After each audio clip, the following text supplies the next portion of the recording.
Hello, എല്ലാവർക്കും നമസ്കാരം. ഞാനിന്ന് കുമ്പളങ്ങ മോര് കാച്ചിയതാണ് ഉണ്ടാക്കി കാണിക്കുന്നത്.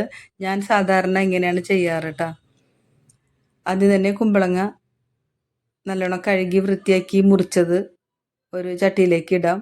അതിലേക്ക് ചെറിയ സ്പൂൺ മഞ്ഞൾപ്പൊടി, 3-4 പച്ചമുളക്, ആവശ്യത്തിന് ഉപ്പ്, വേകാൻ പാകത്തിനുള്ള വെള്ളം.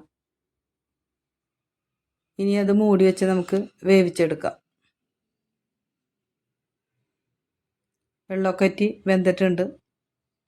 ഇനി അതിലേക്ക് നമുക്ക് ജീരകം, വെളുത്തുള്ളി ഒരു 3 അല്ലി, തേങ്ങ ചിരിയത്, ഇത് നമുക്ക് തൈര് ചേർത്തടിച്ചെടുക്കാം.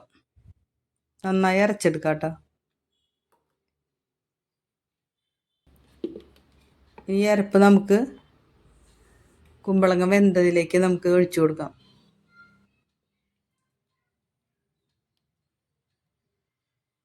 സ്വല്പം പഞ്ചസാര ഇട്ട് കൊടുക്കാം. നല്ല ടേസ്റ്റ് ബാലൻസ് ചെയ്യാൻ നല്ലതാണ്. അല്ലെങ്കിൽ ഒരു ചെറിയ കുഞ്ഞ് കഷ്ണം ശർക്കര ഇട്ടാലും മതിയാവും.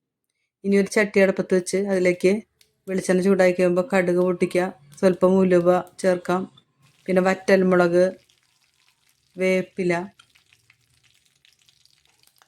ഇനി സ്റ്റൗ ഓഫ് ചെയ്തിട്ട് സ്വല്പം മുളക് പൊടി ചേർത്തൊന്ന് ഇളക്കിയിട്ട് അത് നമുക്ക് ആ കറിക്കൂട്ടിലേക്ക് ചേർത്ത് കൊടുക്കാം. മോരുകറി റെഡിയായി. ഇങ്ങനെയാണ് ഞാൻ ഉണ്ടാക്കാറുള്ളത്. ഇനി നിങ്ങൾ ഉണ്ടാക്കുന്ന രീതി വേറെ രീതിയിലാണെങ്കിൽ ഇതിൽ കമൻറ്റ് ചെയ്യുക. ഇഷ്ടപ്പെട്ടിട്ടുണ്ടെങ്കിൽ എല്ലാവരും ലൈക്ക് ചെയ്യുക. സബ്സ്ക്രൈബ് ചെയ്യാത്തവർ സബ്സ്ക്രൈബ് ചെയ്ത് കാണണേ. എല്ലാവരും സപ്പോർട്ട് ചെയ്യാം കേട്ടോ. Okay, thank you.